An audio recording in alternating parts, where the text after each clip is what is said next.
अभी बहुत सारी चीजें आएंगी, लोग आएंगे मेरे कान पे, जब मैं स्पीच देने जा रहा हूं तो मुझसे कहेंगे आप जनसंख्या नियंत्रण पे भी बोलिए। मैंने कहा तुमने तो पहले से ही नियंत्रण कर रखा है, अब बोलने के लिए बचा क्या है। हम हर चीज कानून करेगा। डाइवोर्स के रेट जितने सबसे ज्यादा आप में हैं वो किसी में नहीं है। और किस लिए डाइवोर्स हो रहा है, कोई लॉजिक नहीं है उसकी। डाइवोर्स शब्द भारतीय साहित्य संस्कृति का शब्द ही नहीं है। उर्दू में तो तलाक कहते हैं, अंग्रेजी में डाइवोर्स है। मुझे बता दिए संस्कृत में कौन सा शब्द है, क्योंकि आपके यहां डाइवोर्स शब्द पैदा ही नहीं, क्योंकि आपके यहां शादी की पद्धति में 7 जन्म का संबंध था, इसलिए वहां से डाइवोर्स का रास्ता ही नहीं था। इसलिए आपके साहित्य में शब्द ही नहीं है कोई तलाक का। आपने जब उसे सीखा तो हमने कहा जिनके यहां था हम तो उससे ज्यादा करके दिखाते हैं तुम्हें, क्या कर सकते। घर के घर बर्बाद हो रहे हैं, एक पागलपन अंधी दौड़ में शामिल हो गए हम। यह पहला देश है जिसमें एक संपन्न समाज, एक ऐसा समाज जो कल्चरली रिच है, जो हिस्टोरिकली रिच है, उस समाज की लड़कियां पंचर जोड़ने वाले के साथ भाग रही हैं। ये मैथमेटिक्स नहीं समझ पा रहा मैं। उसकी वजह जो है बार बार हर मीटिंग में कहने की कोशिश करता हूं, मेरा काम है जितनी मुझे विजन में नजर आता है मैं कहूं, बाकी मानना न मानना आपका काम है। क्योंकि माता जी को चमत्कार के लिए आसाराम बापू के दर्शन करने जाना है। उन्हें अपनी बेटी और बेटे के साथ रह करके उनके मन में उठने वाले सवालों का जवाब नहीं देना है। खाना बना के फ्रिज में रख दिया है, बेटी आई, खाया नहीं खाया। बेटी के मन में 1000 सवाल हैं, 1000 चीजें उसके अंदर भी हो रही हैं जो समाज में हो रही हैं। कुछ जिज्ञासा है, उनकी जिज्ञासाओं को शांत नहीं करेंगे आप तो नेचर कोई चीज होती है ना जो नेचुरल होती है, वो मेरे और आपके चाहने से नहीं होगी। वो नेचर है, नेचुरल है। वो भी उसके अंदर भी वही भावनाएं आएंगी, वो जो देख रही है, जिस माहौल में रह रही है। और मैं तो ओपनली कहता हूं उन पिताओं से और उन भाइयों से जो बड़े फख्र के साथ अपनी जवान लड़की के सामने ड्राइंग रूम में बैठ करके अपने किसी मेहमान से कहते हैं वो कहां गया, सुशील कहां गया, अरे भाई वो पता नहीं उसकी तो कितनी गर्लफ्रेंड है, वो कभी इससे जाता है मिलने। ऐसे बताते हैं कि जैसे दुनिया फतेह कर ली हो लड़के ने। उनको नहीं लगता कि घर में एक लड़की भी है, वो भी बॉयफ्रेंड ढूंढ सकती है, वो भी किसी की गर्लफ्रेंड हो सकती है। ये भावनाएं उसके अंदर भी हैं, लेकिन लड़की के लिए नहीं। इतनी बड़ी लकीर, लड़के की 3 गर्लफ्रेंड पे पिताजी का सीना 56 इंच का घूम रहा है।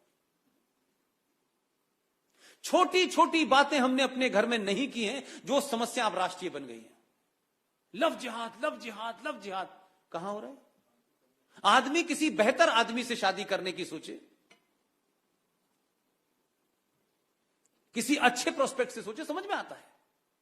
लेकिन एक एमबीबीएस लड़की एक पंचर वाले के साथ कैसे जा सकती है, मैं इस केमिस्ट्री को नहीं समझ पा रहा।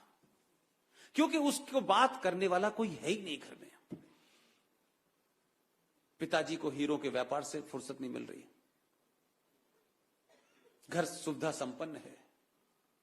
उसका सगा भाई भी नई पिक्चर उसे दिखाने नहीं ले जा रहा। उससे उम्मीद करता है नहीं नहीं नहीं नहीं, उसे तो हर वक्त लक्ष्मी जी का गीत ही गाना चाहिए, वो भजन ही करेगी भाई घर में। क्यों? वो समाज का हिस्सा नहीं है, उसकी इच्छाएं नहीं है कुछ भी। जब आप नहीं करेंगे, नहीं बात करते उससे, नहीं उसको एहसास कराते कि तुम हो और हम हैं। हजारों काम ऐसे हो सकते थे जिसकी वजह से वो उस रास्ते पे नहीं जाती, लेकिन समाज में कोई आदमी उसके कंधे पे हाथ रख देता है और एक भावुक इमोशनल आदमी टूट जाता है। वो किस जाल में उसे फंसाता है, जब तक बेचारी को होश आता है तब तक दुनिया खत्म हो चुकी होती है। हम चाहते हैं सरकार कानून बना दे। कानून तो बहुत सारी चीजों में बना हुआ है, कुछ हो गया क्या कानून से? इसलिए हम अपनी मक्कारी को छुपाने के लिए हम अलग अलग तर्क ढूंढते हैं, क्योंकि जहां हमें काम करना है वहां नहीं करेंगे, वो भी सरकार करे। आपका बस चले तो अमित शाह से कहेंगे शाम को आके पूछना 8 बजे कि हम सो गए कि नहीं सो गए ढंग से, क्योंकि होम मिनिस्टर तुम्हारी जिम्मेदारी है। हमारा बस नहीं चलता। लिहाजा ये लड़ाई सिटीजन अमेंडमेंट एक्ट की नहीं है।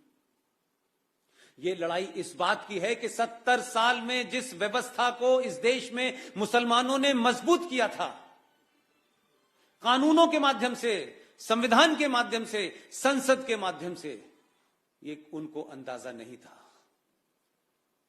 ये मीठा खाना खाने वाले प्रदेश से आया हुआ एक आदमी इतनी दूर तक घुमाएगा कि जब तक समझ में आएगी तब तक तो बेड़ा पार हो जाएगा। आपने सुना इसके बाद कि धारा 370 हटने के बाद भारत पाकिस्तान में बातचीत हो रही है? मुद्दा ही खत्म हो गया। 2014 में जिस आदमी को भेजा था वो थोड़ा बहुत शालीन था। 2019 वाला तो वो तो ऐसा लगता है खुद ही चला जाएगा पी के। ये भाषा इसलिए मैं कह रहा हूं, इस देश के लिए जरूरी है।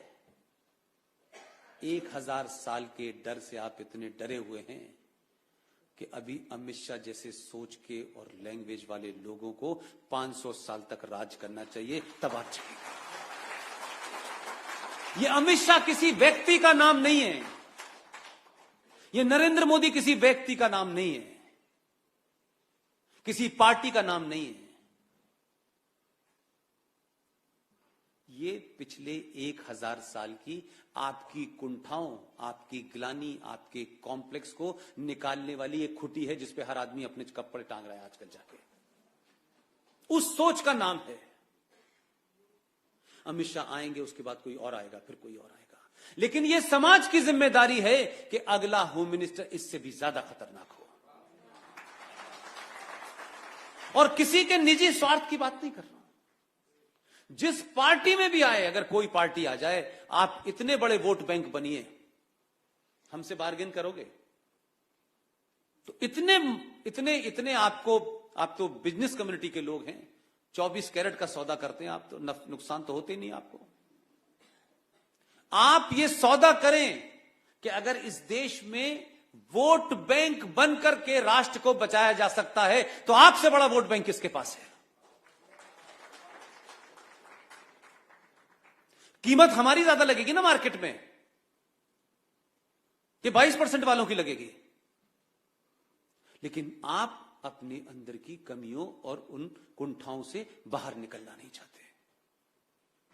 एक बार राष्ट्र के रूप में तो सोचिए भाई, इसके जो इंप्लीकेशंस होंगे, इसके जो इफेक्ट होंगे, हो सकता है मुझे ना मिले, आपको ना मिले, लेकिन मुझे पूरी उम्मीद है कि ये 15-20 लोग जो देश भर में काम कर रहे हैं, चाहे वो मेजर जनरल जीडी बख्शी हो, कर्नल RSN सिंह हो, सुशील पंडित हो, गौरव आर्या हो, ललित अंबरदार हो, ये तमाम सारे लोगों का एक ही एजेंडा है कि हमसे बाद की जो जनरेशन आए वो हमको ये सोच के गाली ना दे कि ये जानते थे चुप रहे। सिर्फ इतनी है कि एक नस्ल अगर ठीक कर गए आप 15 साल में, तो फिर गांधी पैदा नहीं होगा। गांधी की अपनी एक रेलेवेंस होगी, उनकी शान में गुस्ताखी नहीं कर रहा। यह बात अलग है कि मेरे 3-4 सवाल पूछने में एक सरकार ने, जिसे राजस्थान की सरकार कहते हैं, मुझे वहां 15 तारीख को एक लेक्चर देना था 370 और सिटीजन अमेंडमेंट बिल। इसमें तो कुछ कम्युनल नहीं था। राजस्थान सरकार ने रात के 12 बजे नोटिस जारी किया, मेरे पोस्टर लगे थे, बोले ये साहब आ रहे हैं, शहर नहीं पूरे प्रदेश में हालात बिगड़ जाएंगे, मुझ पर बैन लगा दिया। और अब क्या डराया जा रहा है? एक लड़की जो बॉलीवुड में थी, उसकी खोज में उसने मोतीलाल नेहरू की पत्नियों के नाम पता कर लिया। सही थे गलत थे, मोतीलाल नेहरू कोई सरकारी पद पे तो नहीं थे, कोई संवैधानिक पद पे थे। अगर उसने उस बात को गलत भी कहा है जो वो कहती है कि गूगल से लाई हुई इंफॉर्मेशन के तहत उसने ये तमाम सारी बातें कही।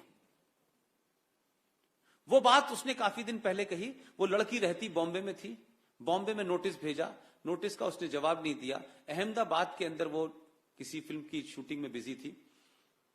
राजस्थान में बूंदी नाम की जगह है, आप सोचिए, और कोई एक कांग्रेस का गुंडा है कोई, उसने इस वीडियो को बेस बना करके बूंदी नाम की जगह में जाकर के एक एफआईआर की, और जो लोकल कोर्ट है वहां से उसका वारंट निकलवा लिया। पहले बॉम्बे गई पुलिस, फिर अहमदाबाद गई, फिर गिरफ्तार करके लाई। इसे क्या समझते हैं? ये कोई पायल पे हमला है? ये पायल के माध्यम से बहुत लोगों को डराने का है। इसलिए मैंने कहा उस प्रोग्राम के बाद मेरा ये पहला प्रोग्राम था। पूरे देश में खुली डिबेट होगी इस पे कि जिस देश में राम और सीता के चरित्र पर सवाल उठाया जा सकता है, उस देश में गांधी पे बात क्यों नहीं हो सकती? गांधी ने पॉलिटिकली क्या किया, मैं उनकी पर्सनल लाइफ के बारे में नहीं जानता हूं, जो पूरी दुनिया जानती है, लेकिन उनके सार्वजनिक कार्यों के बारे में मुझे बात करने का अधिकार क्यों नहीं?